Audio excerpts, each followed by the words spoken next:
Howdy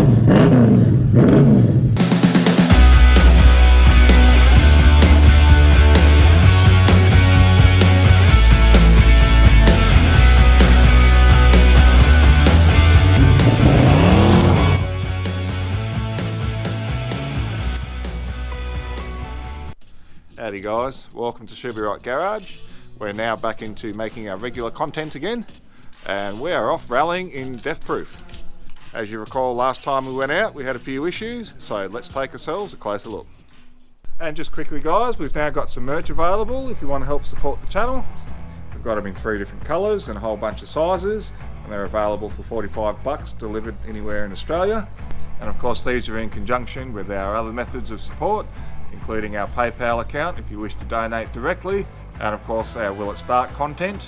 We're always looking for new vehicles to get up and running, so make sure you check out our links in the description for all the details, and if you send us through a photo of you wearing our merch, we'll chuck that up in one of our videos as well. Back to our main content. And so here's our little collection of parts that we're about to be dealing with.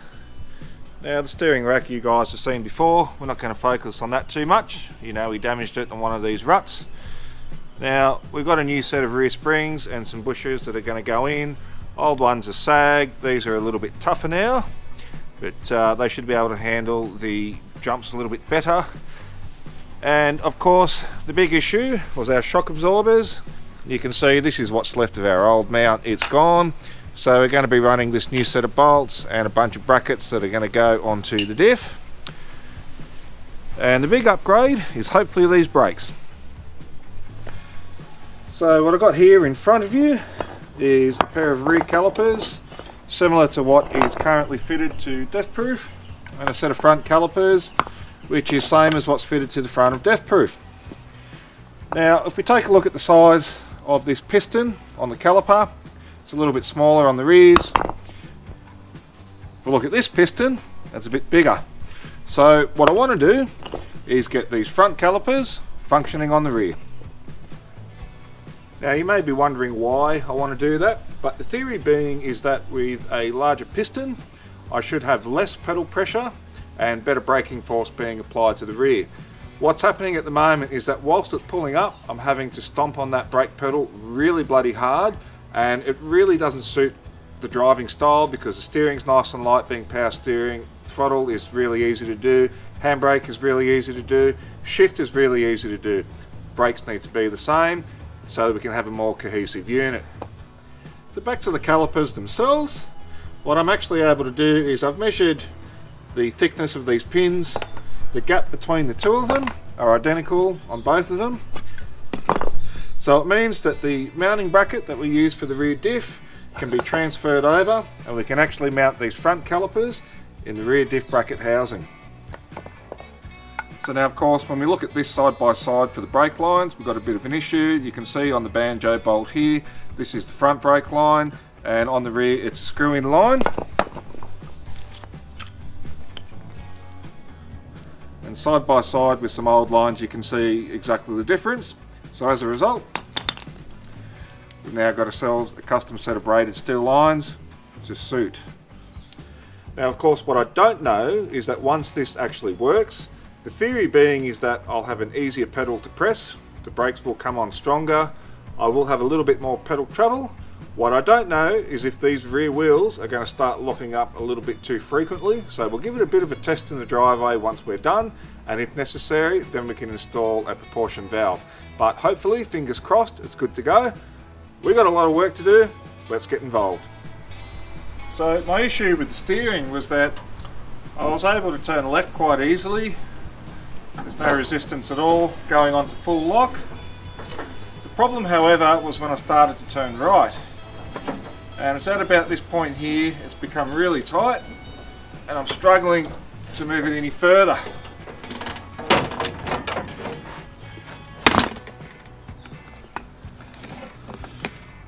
That's not what it's meant to do, guys. Look at that. She's busted.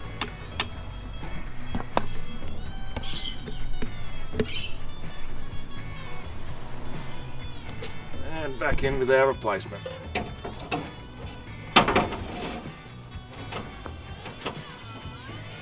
That will do it. Much better. Even with a flat tyre or a near flat tyre. Beautiful.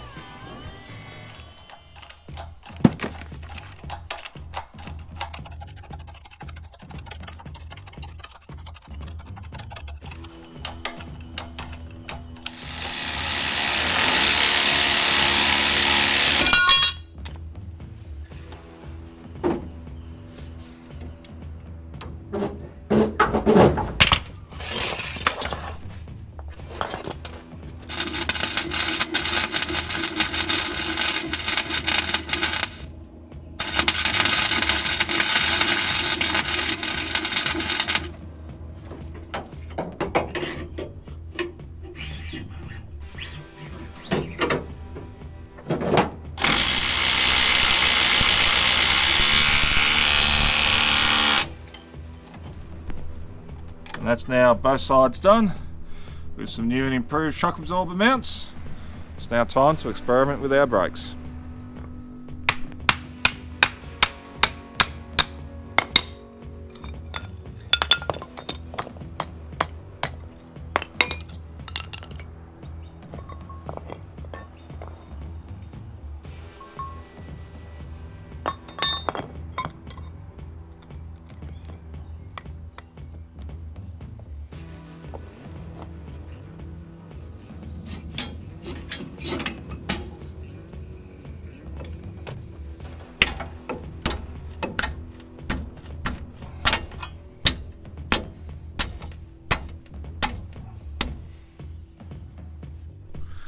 And just as we were doing that up, guys, we found our first and hopefully only clearance issue. You can see a little bit of a mark there at the screwdriver, and as we come around there's a little mark here on the bracketry, and that's only going to be a clearance issue for about 2 millimeters. So we're going to just grind this edge down so we have clearance.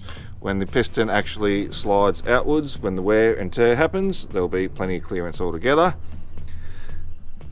So we expected it might happen. Not too bad really.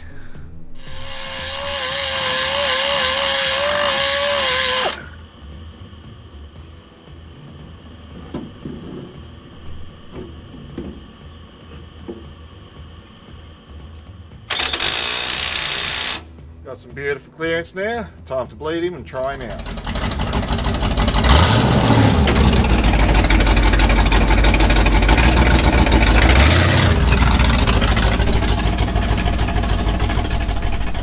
Much softer pedal, but it is travelling down near to the ground before it stops, guys, so we need to look at the leverage, unfortunately. Keep you posted. Alright, so let's now have a look at our cantilever system, guys. You can see as I push the pedal down, it's moving. Problem is I get about halfway through and then it gets rock hard. Once I put the booster on, it goes flat to the floor. Not really ideal. So we need to adjust and make sure we get a bit more throw. And so then when we move to the engine bay, the little circled area there is where it currently pivots from. We're going to have to extend that probably by about double from its initial pivot point, and that should give us a much better brake pedal feel as well. So it's going to be a little bit difficult to access. Fortunately, this is a rally car and it is a rat rod, so I'm literally just going to cut this all the way out and cut the side of the body off. That'll allow me to get in with the drill and the welder as necessary, and that should sort him out.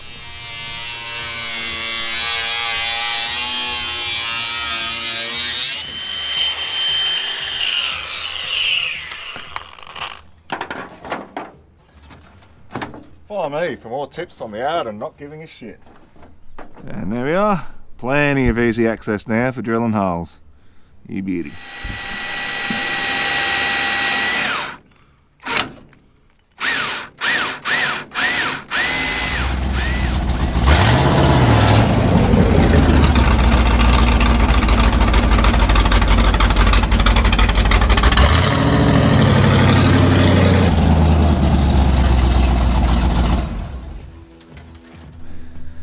There it is, guys. There's a little bit of evidence there of the wheels locking up, nice and easy. It's a vast improvement, feels a lot more like a regular car. Still feels a bit different because it's rear biased, but if we take a close look inside there, we can actually see our new pin for pivoting, and circled is our old one.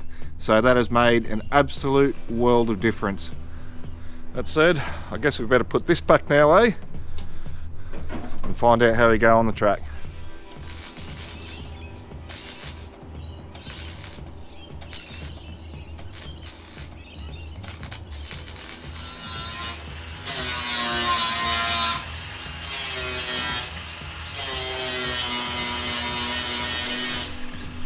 Well, that'll be good enough for the bush. And the way to find out if our mods and repairs are any good is to get out there. It's rally time.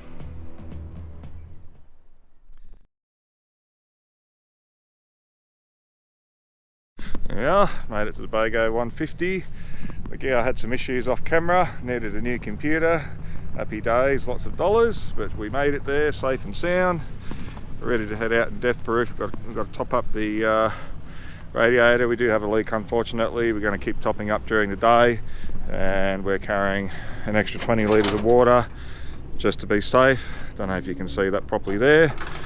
But other than that, seems good to go. Let's go racing, eh? Right to go. First stage of many, hopefully. Got a few seconds to go. Let's have some fun out there, Doc. Let's do it. Good luck.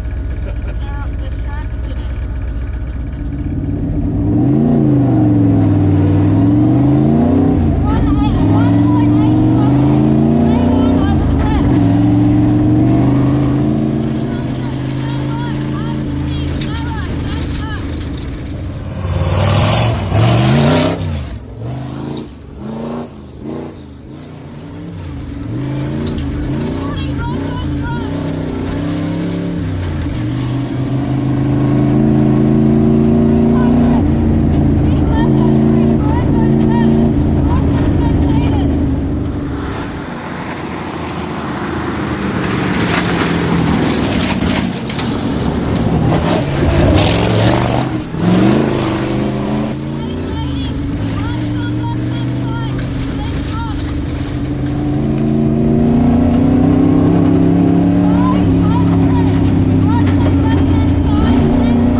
no mount broke, so we're going to have to see stage 5 just from front only. Unlucky. 960.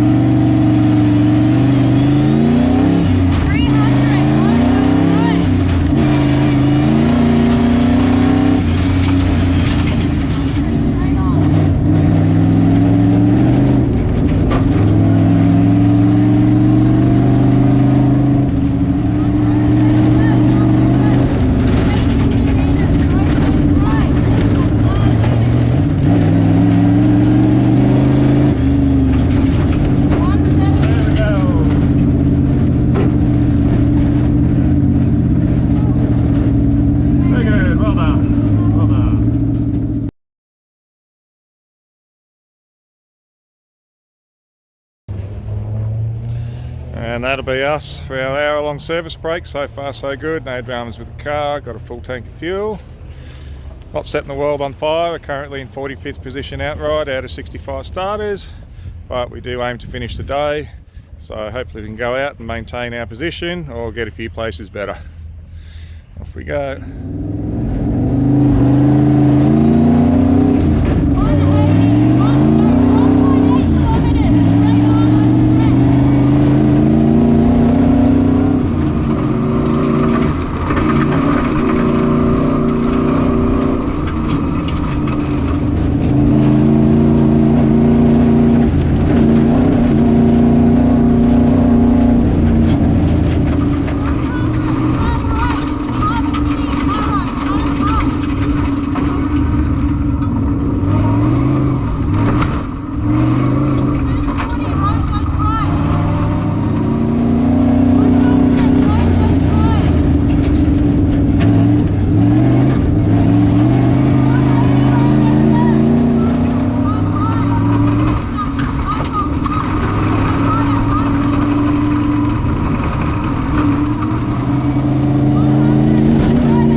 something broke.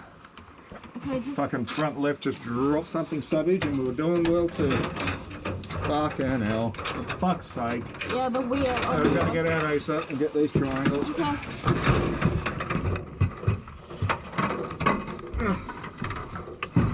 No, get the okay? Yeah. Well, fuck. There it is. We're hauling ass in that stage 2. And god damn it, that's a snap ball joint. Knocked us right out of this valley. We'll have to try and get taken back to service park. We've got a spare lower control arm there. We'll pop it on and then either come out with a trailer and load it, or we'll just drive it straight back to service. Unfucking lucky. God damn it. You did a bloody good job though, Dal. Thank you. You too. Thank you. Must have pushed it too hard this time.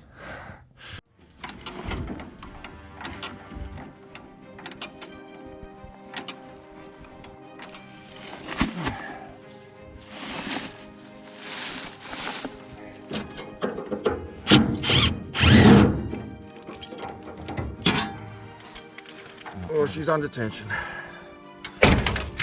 There we go. She's down, she's out. All right.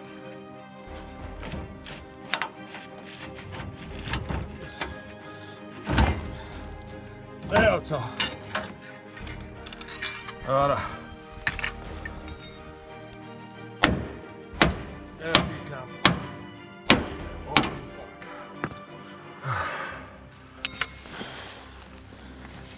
Yeah.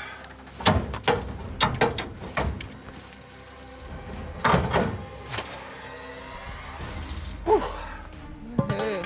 Just look at the bend in that. Just a bit.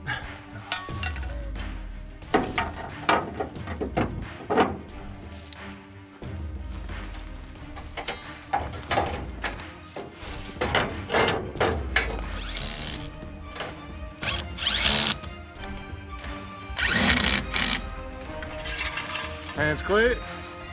Coming down. Clear. Oh, What a beautiful thing. Pick down. You want? Yeah. Right.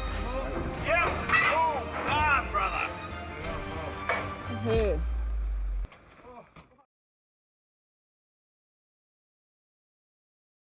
Well, there you have it, guys. First half of the day, we started off pretty well, driving conservatively, powered all the way through. I was pretty happy with that, and turned up the wick a little bit for stage 6 and 7. Unfortunately, that ball joint just couldn't cope. We were about 12.5 kilometres in on a 15-kilometre stage. Didn't have much further to go, unlucky. So look, that's going to be something that we address in future. Shout out to Jeff who let us keep the car overnight. He's the one who actually rightfully pointed out that it appears that the tapers are not an exact match. So that should actually be a very easy fix moving forward. And certainly the rear suspension, rear brakes, they all held up really well. Very happy with the brake modifications. Shout out also to Tim, who helped us and stayed with us for a couple of hours to recover the vehicle on the day. Yep, took us back to service, brought us back out, so very grateful for that. Very generous. One of the volunteers. And also to some of the local guys, Ronnie, Robbie and Mark, who also Bloody legends. helped us recover and brought us some crowbars and things. So Yeah, thanks, helped us guys. push the trailer on. Once it had gotten dark, pushed the car on the trailer, so got us out of strife there. Thanks, boys. So we did mention the issue with the ball joint and tapers not necessarily matching. There is another issue that reared its ugly head, and we actually would have been knocked out not further along down the line. Check this out, guys. Our brand new wheels are actually cracking around the perimeter where the bead is. If we take a look at the front tyre here, you can see there's 2 cracks along there. So whilst it held there, it was only a matter of time before that rim completely split. And as we moved to the back tyre, we had another split occurring there. So unlucky. Back to the drawing board with our rims. We are going to have to look at getting some factory Ford Falcon rims, so pre-AU with the essentially 0 offset. So if anyone knows of any 15-inch mags floating around, they have to be factory, they have to be alloys, they're the only thing that'll cope, and we just got to deal with the fact that they'll probably be ugly. So if you know of anything floating around, just give us a shout out. But look, on that note, I was still pretty happy overall, so it's a shame we bombed out. But looking forward to the next one. Big shout out to PK, thanks for stepping up again, I appreciate it. Bloody good navigator too, by the way. Indeed. And look, we'll see you on the next rally. The next one with Amstag is Rosewood. We're going to bail out on that one. It's a bit too far for us, and we've got to do some repairs to the car and recoup some funds. So we'll be looking at early November, and that'll be Oberon. Catch you on the next one, guys. Thanks, guys. Cheers.